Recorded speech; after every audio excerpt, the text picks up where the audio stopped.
नमस्कार दोस्तों, मैं अभिषेक उपाध्याय आप सभी का हार्दिक धन्यवाद और आभार व्यक्त करता हूं। जैसा कि आपको पता है कि दिल्ली में एमसीडी चुनाव होने जा रहे हैं और चुनावी सरगर्मियां शुरू हो गई हैं। हम कोशिश कर रहे हैं कि माहौल जानने की, माहौल क्या है, और उस माहौल की मुहिम के तहत आज हम पहुंचे हैं। रेखा त्यागी जी हैं और वर्तमान में निगम पार्षद भी हैं। मैडम, आपसे जानना चाहेंगे हम। सबसे पहले तो आपका हमारे प्लेटफॉर्म पे बहुत बहुत हार्दिक स्वागत है। बहुत बहुत धन्यवाद कि आप लोग यहाँ तक आए और मेरी बातों को, मेरे विचारों को आप जनता तक पहुँचाने का काम कर रहे हैं। आपका बहुत दिल से धन्यवाद। धन्यवाद मैडम। मेरा पहला आपसे एक सवाल कि जैसा कि अब लगभग अप्रैल में चुनाव हो जाएगा, ठीक है, तो बहुत सारे लोग हैं जो यहाँ पे आपके वार्ड में दावेदारी कर रहे हैं, तो दावेदारी को लेकर और आपकी दावेदारी को लेकर थोड़ा सा जानना चाहेंगे कि क्या है। देखिए, दावेदारी करना हर कार्यकर्ता का अधिकार है जी। जिसने भी आम आदमी पार्टी के लिए काम किया है वो आम आदमी पार्टी से दावेदारी कर सकता है। इसमें कोई अलग या अनोखी या कोई बड़ी बात नहीं है। ये तो सबका अधिकार है, सब अपने अपने अधिकार का उपयोग कर रहे हैं। जी। गलत क्या कर रहे हैं, सब सही कर रहे हैं। करनी चाहिए सबको दावेदारी। जी। मैडम, थोड़ा सा आपसे जानना चाहेंगे कि आपके वार्ड में आपने काफ़ी कार्य किए, हमने भी देखे हैं, काफ़ी काम कराए हैं, तो ऐसा कोई कार्य या ऐसी कुछ चीज़ें रह गई हों जो आपसे छूट गई हों और अगली योजनाओं में आप करना चाहेंगे। हाँ, ये सवाल आपने बिल्कुल सही किया है कि अभी 5 साल मुझे निगम पार्षद बने हुए हुए हैं जी। और 5 साल में मैं 25-30 साल का गड्ढा नहीं भर पाई हूँ। जी जी जी। अभी बहुत इच्छा है, बहुत एनर्जी है काम करने की, कि अभी तो सिर्फ सड़कें, नालियाँ, सफाई व्यवस्था, मोहल्ला क्लिनिक और जगह जगह जो कूड़े के अंबार लगे रहते थे उनको हटवाया, मतलब इस तरीके के काम करे हैं। और लोगों को आधार कार्ड, पहचान पत्र और लेबर कार्ड, जिस तरीके की भी कोई दिक्कत आती है तो मैं ऑफिस में कैंप लगवाती हूँ। अभी इन्हीं कामों को कर पाई हूँ। अभी बहुत कुछ करने की इच्छा है, करना चाहती हूँ वार्ड के लिए। जैसे वार्ड के अंदर एक भी लाइब्रेरी नहीं है। जी जी। हमारे यहाँ पे बेसिकली लड़के तो बहुत दूर दूर भी चले जाते हैं, लड़कियों को बहुत दिक्कत है। जी। तो मैं चाहती हूँ कि अपने वार्ड में 2 लाइब्रेरी भी बनाऊं। मैं आपसे करने वाला था कि लड़कियों को जो है बहुत दिक्कत है पढ़ाई को लेकर। देखो, दिक्कत वैसे तो स्कूल है, गवर्नमेंट के अच्छे बड़े स्कूल हैं, वार्ड के अंदर 3 स्कूल भी आते हैं। पढ़ने का कुछ ऐसा जगह नहीं मिल पाती जहाँ एकांत हो गया अपना। लेकिन जो बात आप महसूस कर रहे हो उससे पहले मैंने भी महसूस करी है कि लाइब्रेरी खासतौर से लड़कियों के लिए सिलाई सेंटर और जिसमें ब्यूटी पार्लर का कोर्स कराया जाता है, उस तरह के सेंटर, ये छोटे छोटे मतलब चीज़ों को खोलने की बहुत ज़रूरत है। क्योंकि हमारे यहाँ पे हर क्लास के लोग रहते हैं, लेकिन सबसे ज़्यादा मतलब ऐसे लोग रहते हैं कि जहाँ पैसे की बहुत कमी है, काम धंधे लोगों के पास है नहीं, नौकरियां है नहीं, और जो छोटे छोटे फैक्ट्रियां, छोटी छोटी दुकानें, ऐसे काम बेचारे रेहड़ी पटरी इस तरीके के लगा के अगर कोई काम करता है तो भाजपा में बैठी हुई एमसीडी में बैठी हुई भाजपा की सरकार उनको इन कामों को ईमानदारी से करने नहीं देना चाह रही है।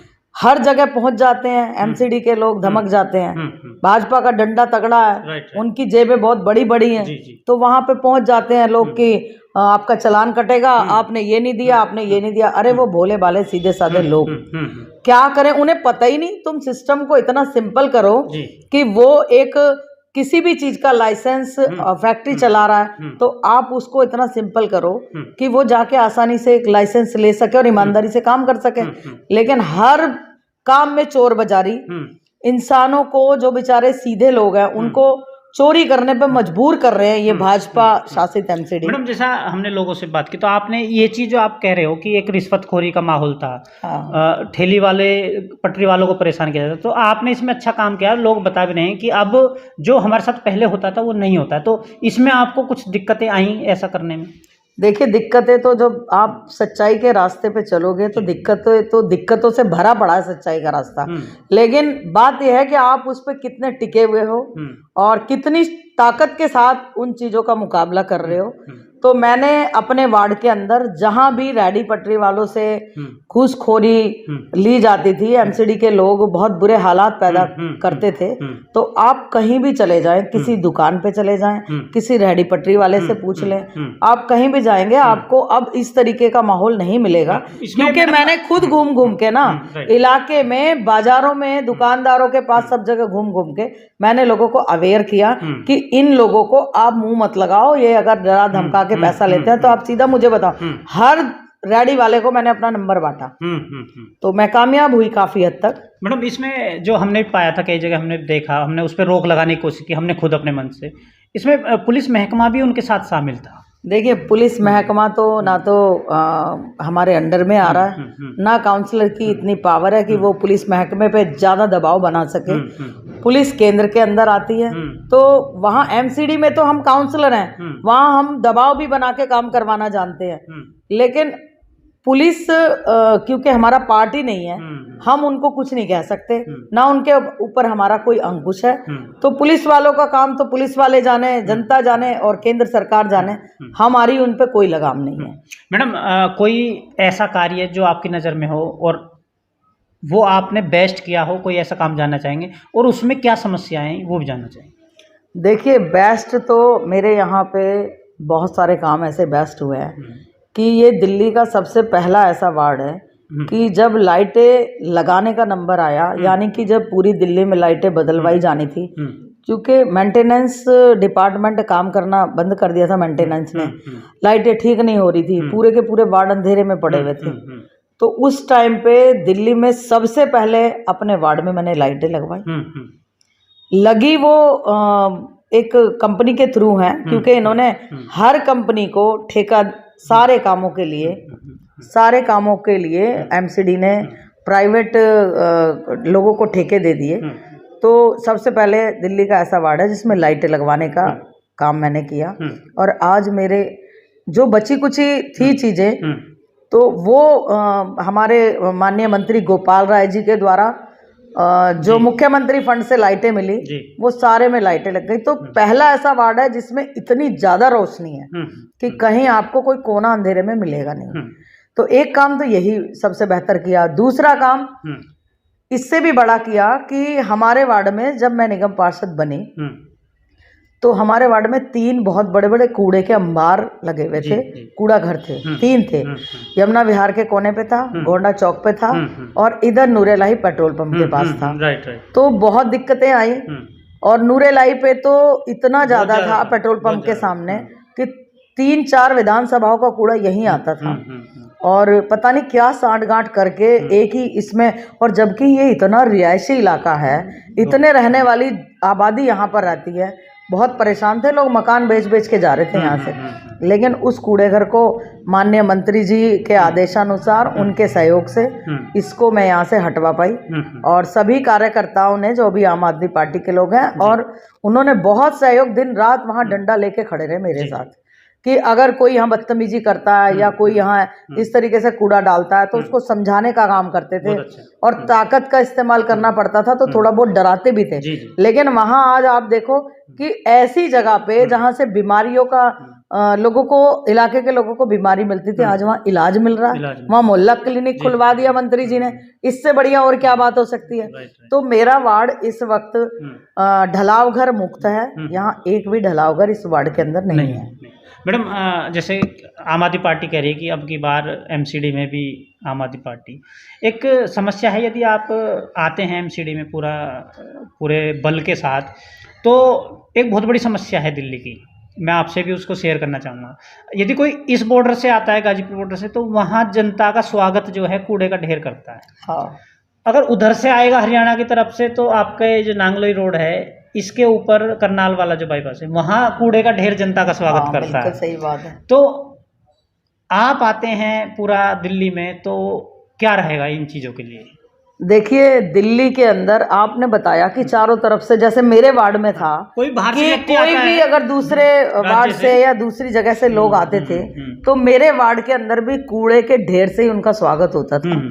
लेकिन मैं अपने लोगों को इस कूड़े के ढेर की जो सौगात थी उसको हटा पाई। तो ये मेरे लिए और इलाके के लिए भी बड़ी अच्छी बात है। ऐसे ही पूरी दिल्ली के अंदर चारों तरफ से कूड़े के अंबार, कूड़े के पहाड़ में, जो गाजीपुर की आप बात कर रहे हैं, मैं खुद स्टैंडिंग कमेटी मेंबर थी उस वक्त, तो उसमें 3 लोग उसमें दब के मर गए थे, उनकी मौत हो गई थी कूड़े के ढेर में। तो ये हमारे देश का दुर्भाग्य नहीं तो क्या है, दिल्ली देश की राजधानी है और कूड़े के ढेर में लोग मर रहे हैं दब के। कूड़े का इतना ऊंचा पहाड़ बन गया। इनके पास इस कूड़े के पहाड़ को खत्म करने का कोई उपाय नहीं है, कोई टेक्नोलॉजी नहीं है, कोई ऐसे इंजीनियर नहीं है कि जो इन चीजों का निदान कर सके। आज देखिए देश कहाँ पहुंच रहा है। हमारे प्रधानमंत्री जी डिजिटल इंडिया की बात करते हैं और एक तरफ एमसीडी में भाजपा की सरकार है और वहां पर इनके पास कूड़े के ढेरों को हटाने के लिए कोई रास्ता नहीं है। तो ये भाजपा के लिए बहुत बड़ी शर्मिंदगी का कारण बने हैं और हमने इस बात की आम आदमी पार्टी के पार्षदों ने पुरजोर आवाज भी उठाई है। और अब आगे आम आदमी पार्टी की सरकार आती है तो जैसे दिल्ली के मुख्यमंत्री, बहुत ही लोकप्रिय मुख्यमंत्री देश के माननीय श्री अरविंद केजरीवाल जी ने दिल्ली की जनता को पानी की, बिजली की, स्कूलों की, अस्पतालों की, पेंशन की, तीर्थ यात्रा योजना की और लेबर कार्ड की, लॉकडाउन में चाहे ऑटो चालकों को 5-5 हजार रुपए देने की बात हो और या दिल्ली के श्रमिकों को बेरोजगारी के कारण 5-5 हजार रुपए उनके खाते में देने की बात हो, या दोनों टाइम दिल्ली की जनता के लिए जो असहाय लोग हैं उनके लिए दोनों वक्त का खाना सरकारी स्कूलों में बंटवाने का काम किया हो, या सूखा राशन लोगों को फ्री देने का काम आज तक भी चल रहा है। क्योंकि अरविंद जी इस बात को मानते हैं कि अर्थव्यवस्था पूरी तरीके से डगमगा गई, लोगों के पास काम धंधे नहीं है। तो आज तक भी राशन लोगों को फ्री में दिया जा रहा है जिनके पास राशन कार्ड है। और उससे भी बड़ी बात, अरविंद जी के संज्ञान में जब ये बात आई कि राशन कार्ड बहुत सारे लोगों के पास नहीं है, तो आधार कार्ड से दिल्ली के लोगों को फ्री राशन देने की योजना बना डाली और आज की तारीख में भी दिल्ली के लोग आधार कार्ड से भी फ्री राशन ले रहे हैं। तो इतने काम जब आम आदमी पार्टी की सरकार सत्ता में आते ही कर सकती है, तो फिर ये कूड़े के पहाड़ तो क्या चीज है। आम आदमी पार्टी की सरकार आते ही इनके ऊपर युद्ध स्तर पे काम होगा और दिल्ली को बिल्कुल पेरिस बनाया जाएगा, क्योंकि सारा साफ सफाई का काम केवल और केवल एमसीडी का होता है।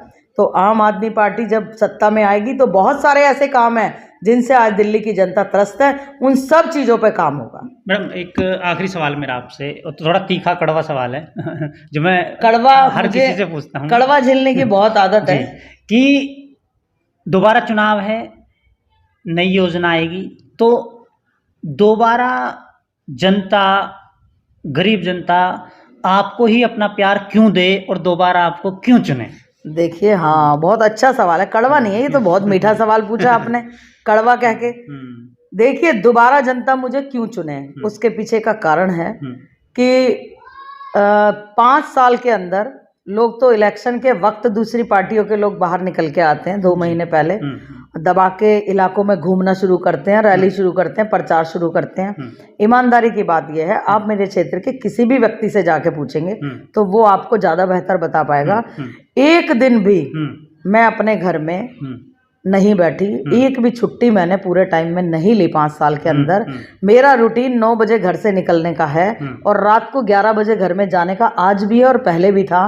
तो कैसा आराम होता है, कैसी छुट्टी होती है, आम आदमी पार्टी के पार्षद इस बात को जानते ही नहीं है। और दूसरी बात कि जनता के साथ सहयोग करके मैंने हर वो मुमकिन काम को करने की कोशिश करी है कि जिससे छोटे छोटे कामों से लोग परेशान होते हैं। मेरा ऑफिस यहाँ पर, दुनिया के ऑफिस 2 घंटे 4 घंटे खुलते होंगे, शक्ल दिखाई, साइन करे, निकल गए। लेकिन मेरा यहाँ पे 9 बजे से लेके और 11 बजे तक अगर मैं यहाँ पर हूँ तो मैं यहीं मिलूंगी आपको ऑफिस में, या मैं इलाके के अंदर मिलूंगी या किसी मीटिंग में मिलूंगी। 1-2 सवाल और करूँगा कि हमने देखा है काफ़ी आपको धरने वगैरह में, तो ऐसी कौन सी चीज़ है या कोई ऐसी चीज़ खाते हो, इतनी एनर्जी कहाँ से आती है आपके अंदर? देखो, ये जनता का प्यार है जी। ये इतना प्यार और इतना सम्मान मुझे इलाके के लोगों ने दिया है और पार्टी के कार्यकर्ताओं ने इतना सहयोग किया है कि ये उन्हीं की ताकत है, उन्हीं की एनर्जी है। वरना एक इंसान की क्या उसकी अपनी हैसियत है कि वो इतनी बड़ी कुर्सी पे बैठ जाए। उसको कार्यकर्ता बनाते हैं और जनता बनाती है। तो मैं तो आपके चैनल के माध्यम से अपने क्षेत्र की जनता का भी हाथ जोड़ के शुक्रिया अदा करना चाहूँगी कि 5 साल में मुझे जितना प्यार दिया मैं आप लोगों का एहसान शायद ही कभी उतार पाऊँ। और मेरे क्षेत्र के आम आदमी पार्टी के कर्मठ जुझारू कार्यकर्ता जिन्होंने निस्वार्थ पार्टी की सेवा करी, निस्वार्थ इलाके की सेवा करी और कंधे से कंधा मिला के इलाकों के अंदर, गली मोहल्ले के अंदर छाए रहे, लोगों के काम कराते रहे, हर तरीके से लोगों के काम कराए। मेरे ऑफिस पे आधार कार्ड का कैंप अभी 20 दिन तक लगातार चला और ऐसे 4 कैंप मैंने लगवाए लगातार, क्योंकि आधार कार्ड की सबसे बड़ी समस्या लोगों के सामने आती है। बाहर जाओ तो औने पौने पैसे लेके लोग काम करते हैं। तो उस आधार कार्ड के कैंप में मेरे वार्ड के कार्यकर्ता इतनी मेहनत करते थे, लोगों के फार्म भरना, उनको सही गाइड करना। अब सीधे साधे भोले भाले लोग हैं, उनको नहीं पता इन सब चीजों का। तो यहाँ पर कार्यकर्ताओं की बदौलत मैं इतने बड़े बड़े कैंपों को सफल बना पाई। तो मैं कार्यकर्ताओं का भी बहुत हाथ जोड़ के दिल से नमन करती हूँ, धन्यवाद करती हूँ कि मेरे साथ कंधे से कंधा मिला के काम करते हैं। मैडम, कोई एक ऐसी आपकी पर्सनैलिटी में कोई ऐसी एक चीज जो आपको अपने आप में अच्छी लगती हो, एक मुझे कोई, देखो अपने आप को तो बहुत सारी चीजें अच्छी लगती हैं और ये तो आप या तो आप अपने आप से पूछो कि मुझ में क्या अच्छा है, या आप मेरे क्षेत्र की प्यारी जनता से पूछो कि मुझ में उन्हें क्या अच्छा लगता है, जो मुझे पसंद करते हैं और मुझे इतना प्यार देते हैं। जी मैडम, एक अंत में छोटा सा आपके जो वार्ड की जनता है, जो युवा है, महिलाएं, उनको कोई संदेश? देखिए, युवा को तो मेरा एक ही संदेश है कि वक्त ऐसा चल रहा है कि आप पढ़ लिख के भी बेरोजगार बैठे हो। तो मेरा तो ये मानना है कि जिस तरीके से अब दिल्ली सरकार ने स्कूलों के अंदर हर तरह के प्रोग्राम और वहीं से रोजगार भी निकलता है, जो अब मनीष सिसोदिया जी ने दिल्ली के अंदर युद्ध स्तर पे जगह जगह कॉलेज खोले हैं, जगह जगह ऐसी टेक्नोलॉजी आ रही हैं कि उनमें आप ज़्यादा इंटरेस्ट लो और आप कहना मनीष सिसोदिया जी का कि नौकरी मांगने की बजाय नौकरी देने वाले बनो। तो आप फुल एनर्जी के साथ अपने फ्यूचर को ब्राइट करो। मेरा आप सब बच्चों को, युवाओं को बहुत बहुत आशीर्वाद है। आम आदमी पार्टी को जो इतना प्यार और सपोर्ट मिल रहा है, ये यूथ की बदौलत मिल रहा है, तो मैं इनको भी बहुत बहुत धन्यवाद करती हूँ, बहुत बहुत आशीर्वाद देती हूँ पूरे यूथ को। और साथ ही जो महिला शक्ति है, देखिए महिलाओं के हाथ में सबसे पहले झाड़ू आती है आँख खुलते ही। तो महिला शक्ति की बदौलत आम आदमी पार्टी का परचम इस कदर लहरा रहा है कि आज दिल्ली में है और अब देश में लहराने की तैयारी है। अभी 4-5 राज्यों में जो चुनाव चल रहे हैं, आप देखिए कितने बहुमत के साथ सरकार बनाते हैं जगह जगह। और उसके बाद पूरे देश की महिलाओं को मेरा संदेश है कि अरविंद केजरीवाल जी आपके भाई हैं, आपके बेटे हैं। जिस तरीके से बुजुर्गों को तीर्थ यात्रा करा रहे हैं, तो महिलाओं को भी फ्री में बसों में सेवा भी करा रहे हैं। और साथ ही उसमें मार्शल इसलिए छोड़ रखे हैं कि उनकी माताओं को, बहनों को, बच्चियों को किसी तरह की कोई परेशानी ना हो। तो ऐसे अपने भाई को, ऐसे अपने बेटे को आप लोग इसी तरीके से आशीर्वाद बनाए रखें और पूरे देश में जम के झाड़ू चलाएं जैसे चली रही है। और आने वाले एमसीडी के चुनाव में एक तरफा मेरी महिलाओं से अपील है कि आप एक तरफा जैसे पहले झाड़ू को आप लोगों ने चलाया और गंदगी को हटाया, ऐसे ही आने वाले चुनाव में भी आप झाड़ू खुद भी चलाएंगी और अपने पड़ोसियों से और परिवार से भी जम के चलवाएंगी। मैडम का बहुत बहुत धन्यवाद। और मैं, जैसा कि मैंने कुछ सर्वे भी किया था, तो कुछ लोग हमें मिले जिन्होंने कुछ बताया कि भाई मैडम के अंदर थोड़ी सी नेगेटिविटी, लेकिन मैं सामने बैठा हूँ, मेरी बात में बहुत अच्छा नेचर है, कोई नेगेटिविटी हमें नज़र नहीं आई रियलिटी में। मैडम का नेचर बहुत अच्छा है, कोई भी व्यक्ति इनसे मिल सकता है और ऐसे ही लोगों को और भी राजनीति में आगे जाने की ज़रूरत है और आना भी चाहिए।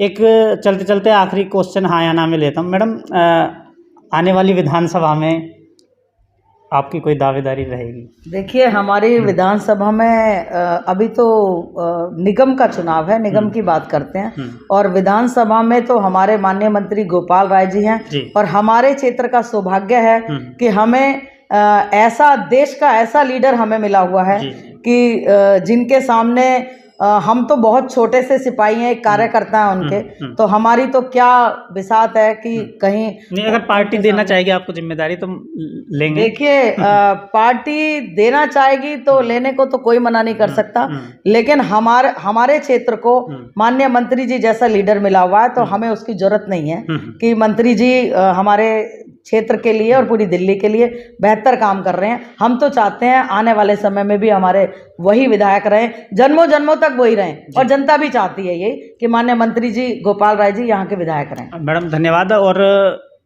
हमारी तरफ से बहुत बहुत आपको शुभकामनाएं कि आप ऐसी गरीब लोगों की मदद करते रहें, और रेखा त्यागी जी से आप मिले, ऐसे ही लोगों को राजनीति में रहना चाहिए। इन्हीं शब्दों के साथ मैं धन्यवाद करता हूँ। जय हिंद, जय भारत।